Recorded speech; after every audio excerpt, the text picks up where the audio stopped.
Discuss কৰি আছোঁ আমি DLED ফাৰ্ষ্ট চেমৰ যিটো 2021 চনৰ যি পেপাৰ 1ৰ কুৱেশ্যন লাষ্ট ভিডিঅ'টোত মই 3 নম্বৰ কুৱেশ্যনলৈকে ডিসকাস কৰিছিলোঁ এইটো ভিডিঅ'ত মই কুৱেশ্যন নম্বৰ 4 পৰা ডিসকাস কৰিম আৰু প্ৰথম কুৱেশ্যনটো আহিছিলে ৰাইট ব্ৰিফলি শিশুৰ বৃদ্ধি আৰু বিকাশৰ নীতি principles of growth and development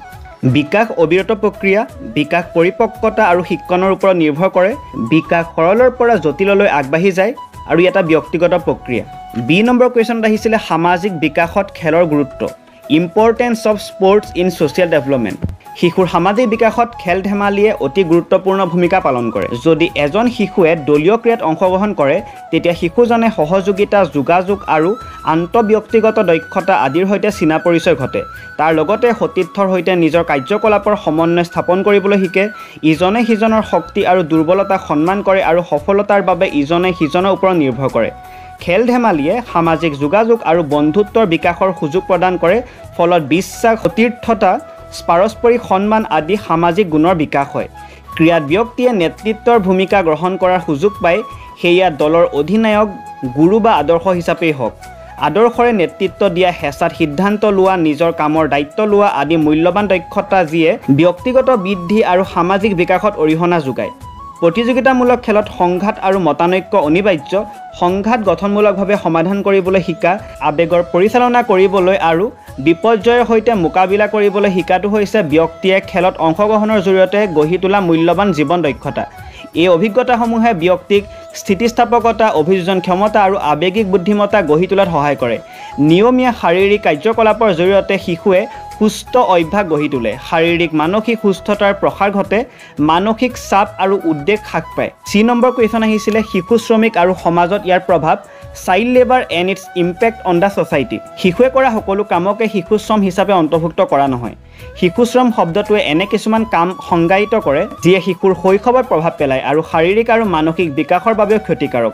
বিভিন্ন কাৰণত যেতিয়া নিচে কম বয়সতে বিদ্যালয়মুখী হোৱাৰ পৰিৱৰ্তে অৰ্থ লাভৰ বাবে কৰ্মমুখী হৈ পৰে শিশু তেতিয়া তেওঁলোকক শিশু শ্ৰমিক বুলি গণ্য কৰা হয় শিশু শ্ৰমৰ ফলত সমাজত ক্ষতিকাৰক প্ৰভাৱ পৰে যেনে ই শিশুসকলক শিক্ষাৰ সুযোগৰ পৰা বঞ্চিত কৰি দৰিদ্ৰতাক চিৰস্থায়ী কৰি ৰাখে পৰিয়ালবোৰক কম আয়ৰ চক্ৰত আবদ্ধ কৰে স্কুলত পঢ়ি অত্যাৱশ্যকীয় জ্ঞান আৰু দক্ষতা আহৰণ কৰাৰ পৰিৱৰ্তে প্ৰায় বিপদজনক কামত লিপ্ত হয় বহু শিশু শ্ৰমিক বিপদজনক কৰ্ম পৰিস্থিতিৰ সন্মুখীন হয় যাৰ ফলত তেওঁলোকৰ শাৰীৰিক স্বাস্থ্য বিপন্ন হয় অসুৰক্ষিত পৰিৱেশত তেওঁলোকে বহু সময় কাম কৰিব লাগে যাৰ ফলত আঘাত অসুস্থতা আনকি মৃত্যু হ'ব পাৰে তৃতীয়তে শিশু শ্ৰমিকে শোষণৰ পৰা সুৰক্ষাৰ অধিকাৰ আৰু শিক্ষাৰ অধিকাৰকে ধৰি শিশুৰ মৌলিক মানৱ অধিকাৰ উলংঘা কৰে ই শোষণৰ এক চক্ৰক স্থায়ী কৰি ৰাখে আৰু বৈষম্য আৰু অন্যায়ৰ ব্যৱস্থাক শক্তিশালী কৰে 4 নম্বৰত শিশু শ্ৰমিক কেৱল ভাৰতৰ দৰে দেশতে সীমাবদ্ধ নহয় বৰঞ্চ ই এক বিশ্বব্যাপী বিষয় ই দৰিদ্ৰতা নিৰ্মূল শিক্ষাৰ প্ৰসাৰ আদিৰ ক্ষেত্ৰত হেঙাৰ হৈ থিয় দিয়ে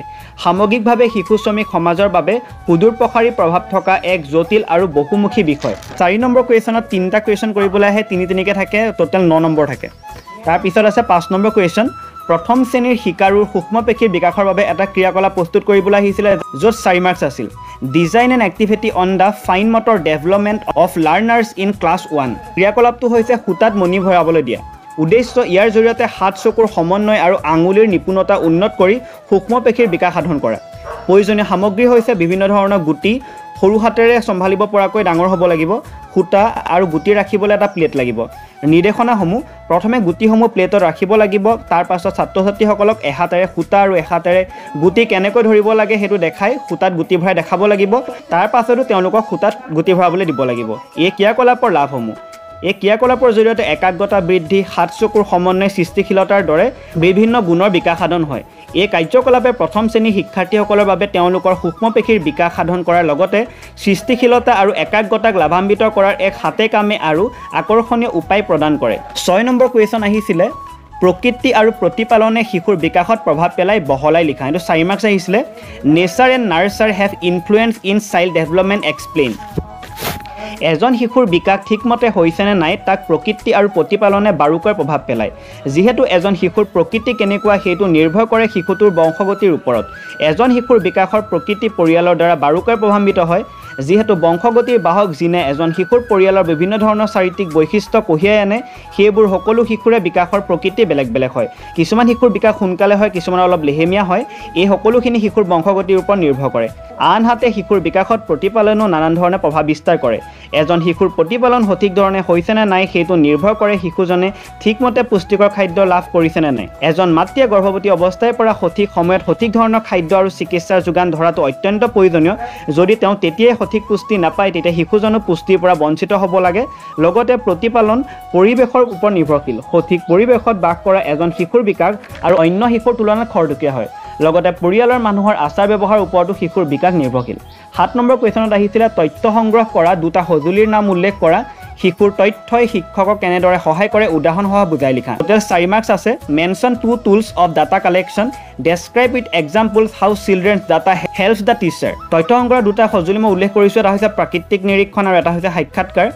শিশুৰ তথ্য শিক্ষকক বহু ধৰণে সহায় কৰে শিশুৰ তথ্য সংগ্ৰহ কৰি শিক্ষকসকলে শিশুৰ নিৰ্দিষ্ট প্ৰয়োজনীয়তা পূৰণৰ বাবে তৈয়াৰ কৰিব পাৰে উদাহৰণ যদি কোনো ছাত্ৰই ভগ্নাংশ বুজিবলৈ ধাৰাবাহিকভাৱে সংগ্ৰাম কৰি আছে তেনে শিক্ষকে তেওঁলোকৰ শিক্ষণত সহায় কৰিবলৈ নিৰ্দিষ্ট কাৰ্যসূচী হাতত ল'ব পাৰে যেনে অতিৰিক্ত অনুশীলন কৰাব পাৰে বা তেওঁ এজনকৈ ছাত্ৰ ছাত্ৰীক বুজাব পাৰে দ্বিতীয়তে তথ্য সংগ্ৰহৰ ফলত শিক্ষকসকলে সময়ৰ লগে লগে ছাত্ৰ ছাত্ৰীৰ অগ্ৰগতি অনুসৰণ কৰিব পাৰে ইয়াৰ ফলত তেওঁলোকে উন্নতিৰ ক্ষেত্ৰসমূহৰ লগতে এজন শিশুৰ পিছপৰি থকা ক্ষেত্ৰসমূহ চিনাক্ত কৰিব পাৰে তৃতীয়তে ইয়াৰ জৰিয়তে শিক্ষকে শিশুৰ আচৰণ আৰু পছন্দৰ বিষয়ে অৱগত হয় উদাহৰণস্বৰূপে এজন শিক্ষকে লক্ষ্য কৰিব পাৰে যে কিছুমান ছাত্ৰ ছাত্ৰীৰ প্ৰকল্প ভিত্তিক কাৰ্যকলাপত বেছি পাৰদৰ্শিতা দেখুৱায় আনহাতে কিছুমানে আকৌ অধিক পৰম্পৰাগত বক্তৃতা শৈলীৰ পাঠত লাভৱান হয় ইয়াৰ জৰিয়তে শিক্ষক ছাত্ৰ ছাত্ৰীৰ সৈতে বেছিকৈ জড়িত হ'ব পাৰে চতুৰ্থতে এজন শিশুৰ সৰ্বাংগীন বিকাশ বয়স অনুযায়ী হৈছে নে নাই সেয়া গম পোৱা যায় বিশেষ ক্ষমতাসম্পন্ন বা বিশেষভাৱে সক্ষম ছাত্ৰ ছাত্ৰীৰ ৰুচি অভিৰুচি ভাল গুণ আৰু বেয়া গুণৰ বিষয়ে অৱগত হয় 8 নম্বৰ কুৱেশ্যন আহিছিলে সামাজিক বিকাশৰ বৈশিষ্ট্যবোৰ কি কি শিশুৰ সামাজিক বিকাশত অভিভাৱকৰ ভূমিকা চমুকৈ আলোচনা কৰা ইয়াতো 4 মাৰ্কছে আহিছে What are the characteristics of social development? Discuss briefly the role of parents in social development of child. সামাজিক বিকাশৰ বৈশিষ্ট্যসমূহ হৈছে বন্ধুত্ব স্থাপন আত্মপ্ৰচেষ্টাৰ প্ৰৱণতা অনুকৰণ সহযোগিতা প্ৰতিযোগিতা সমাযোজন প্ৰবৃত্তিৰ বিকাশ আৰু খেলাৰ প্ৰৱণতা শিশুৰ সামাজিক বিকাশত অভিভাৱকে বিশেষ ভূমিকা পালন কৰে অভিভাৱক হৈছে শিশুৰ প্ৰথম আৰু আটাইতকৈ প্ৰভাৱশালী আদৰ্শ শিশুৱে সামাজিক আচৰণ যোগাযোগ শৈলী আৱেগিক নিয়ন্ত্ৰণ আদি পৰ্যবেক্ষণ কৰে আৰু শিকে পিতৃ মাতৃয়ে আনৰ লগত কেনেদৰে যোগাযোগ কৰে আৰু বিভিন্ন পৰিস্থিতিৰ সৈতে কেনেদৰে মোকাবিলা কৰে তাক পৰ্যবেক্ষণ কৰে অভিভাৱকসকলে নিজৰ সন্তানক সহানুভূতি সহযোগিতা ভাগ বতৰা আৰু সমস্যা সমাধানৰ দৰে অত্যাৱশ্যকীয় সামাজিক দক্ষতা শিকোৱাত অতি গুৰুত্বপূৰ্ণ ভূমিকা পালন কৰে আনক কেনেকৈ সন্মান কৰিব লাগে আদিবোৰ শিশুৱে অভিভাৱকৰ পৰাই আয়ত্ব কৰে সামগ্ৰিকভাৱে পিতৃ মাতৃয়ে নিজৰ সন্তানক সামাজিক বিকাশ গঢ় দিয়াত বহুমুখী ভূমিকা পালন কৰে সুস্থ সম্পৰ্ক আৱেগিক সুস্থতা আৰু সামাজিক দক্ষতাৰ ভেটি প্ৰদান কৰে গতিকে এই ভিডিঅ'টোত 4 পৰা 8 নম্বৰলৈকে ডিছকাছ কৰিলোঁ নেক্সট ভিডিঅ'ত 9 পৰা 12লৈকে ডিছকাছ কৰিম যিহেতু পেপাৰখন বহুত ডাঙৰ হয় আৰু বহুত সময় লাগিছে আৰু ভিডিঅ'টো যিহেতু অলৰেডি বহুত দীঘল হৈছে সেইবাবে বাকী কুৱেশ্যনখিনি নেক্সট ভিডিঅ'ত ডিছকাছ কৰিম